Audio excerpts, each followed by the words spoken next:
Hello aspirants, welcome to education master.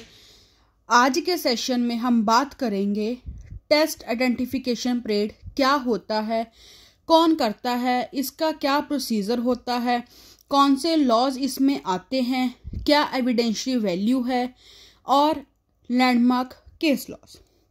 Test identification parade हम इसको short form में TIP भी बोल सकते हैं और TIP भी लिख सकते हैं।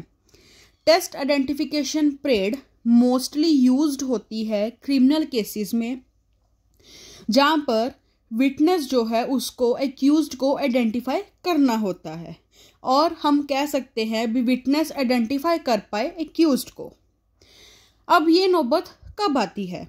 विटनेस जिसने कोई क्राइम सीन खुद से देखा हो, कोई उस व्यक्ति को देखा हो, क्राइम सीन देखा है, वहां उसने एक्यूज्ड को भी देखा है या उसने एक्यूज्ड को भी देखा होगा, तो ये एक तरफ से या एक तरीके की परेड कराई जाती है। कौन करवाता है इसको? कोर्ट करवाता है।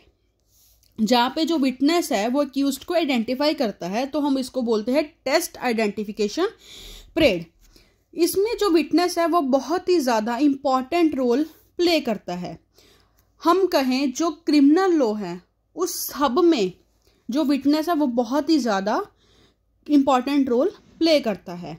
या विटनेस की बहुत ही ज़्यादा इम्पोर्टेंस होती है ताकि वो उस परेड में जाकर आइडेंटिफाई कर पाए एक्यूज्ड को। अब हम बात करेंगे कि ये परेड होती कैसे है।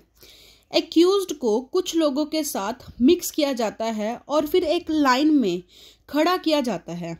यहाँ पे जब लाइन में एक्यूज्ड खड़ते हैं तो कुछ रैंडम पीपल के साथ उनको खड़ा किया जाता है, उसमें से विटनेस को आइडेंटिफाई करना होता है एक्यूज्ड को।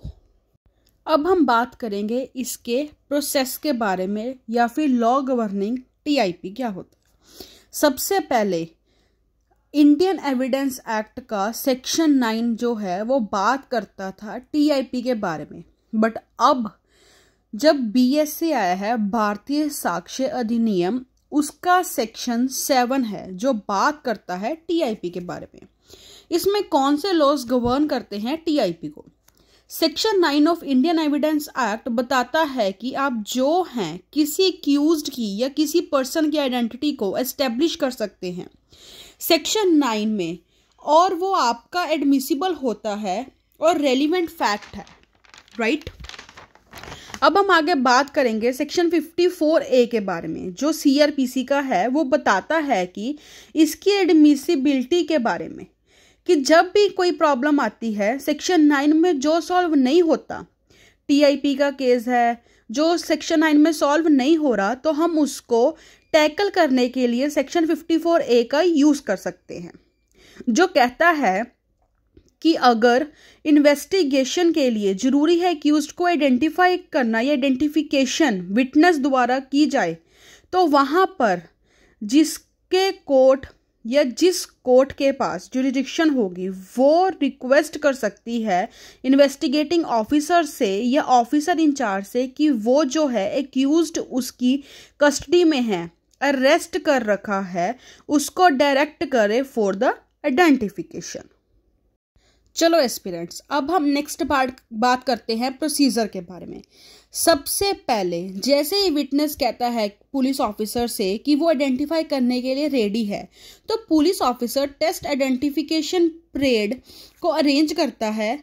Now question related to crime asked by the police officer from the witness. इसका मतलब भी जो क्वेश्चंस हैं क्राइम के रिलेटेड, भी कहाँ पे देखा, कैसा सीन था, कैसा पर्सन था, ये सब क्वेश्चंस है जो वो पुलिस ऑफिसर विटनेस से पूछता है। तो वहाँ पे सारा जो सीन है वो क्राइम सीन क्रिएट किया जाता है। नेचर ऑफ क्वेश्चंस होते हैं भी जैसे एक्यूज्ड कैसे दिखता है, एक्यूज्ड काला था, गोरा था, लंबा था, मोटा था, पतला था, ये सब क्वेश्चन जो है वो पूछे जाते हैं। ये भी पूछा जाता है आपने उसे मूनलाइट में देखा, सनलाइट में देखा, या किसी टॉर्च की लाइट से देखा, या किसी टॉर्च से देखा, कितने डिस्टेंस से आपने एक्यूज्ड को देखा। ऑफिसर इंचार्ज या फिर कोई भी पुलिस ऑफिसर को इस परेड से दूर किया जाता है, वो इस परेड में शामिल नहीं होते हैं। किसी के सामने भी ये परेड हो सकती है। तो ये होता है जुडिशियल मैजिस्ट्रेट के सामने। अगर जुडिशियल मैजिस्ट्रेट वहाँ पर नहीं है और प्रेजेंट नहीं है तो कोई भी दो रिस्पेक्टेबल मेंबर सोसाइटी के आ सकते हैं, बट उस रिस्पेक्टेबल मेंबर्स का कोई कनेक्शन नहीं होना चाहिए, ना ही विटनेस से और ना ही एक्यूज से। जो टेस्ट आइडेंटिफिकेशन परेड है वो immediately after the arrest of accused start की जाती है, उसमें कोई भी डिले नहीं किया जाता है।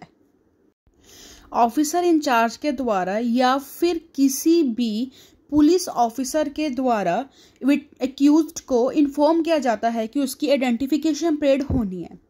जो एक्यूज्ड है उसको मिंगल किया जाता है डिफरेंट कलर या डिफरेंट रिलीजन, मतलब वी कैन से डेट भी डिफरेंट टाइप्स ऑफ पीपल के साथ उसको मिंगल किया जाता है ताकि एक्यूज्ड को उसको पहचान में थोड़ी दिक्कत हो। जैसे उसकी रेशो रहेगी 1:5 और 1:10। 1:5 मतलब भी 5% जो है वो अलग होंगे, 1% जो है वो एक्यूज्ड होगा। 4 लगा सकते हैं हम भी दूसरे हैं जो रैंडम पीपल हैं जिसको एक्यूज्ड नहीं, जिसको विटनेस नहीं जानता, वो होते हैं अलग, और एक जो है उसमें से एक्यूज्ड होता है। 1:10 का भी सेम है, जैसे 9% है जो वो रैंडम होंगे और 1% है वो एक्यूज्ड होगा।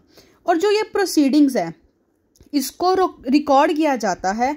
अगर इसमें कोई भी मिस्टेक होती है या फिर अगर विटनेस या विटनेसेस उसको एक्यूज्ड को पहचानने में वो हो जाते हैं भी हम उसको पहचान नहीं सकते हैं, तो भी उसको रिकॉर्ड किया जाएगा, वो रिकॉर्डिंग डिलीट नहीं होगी।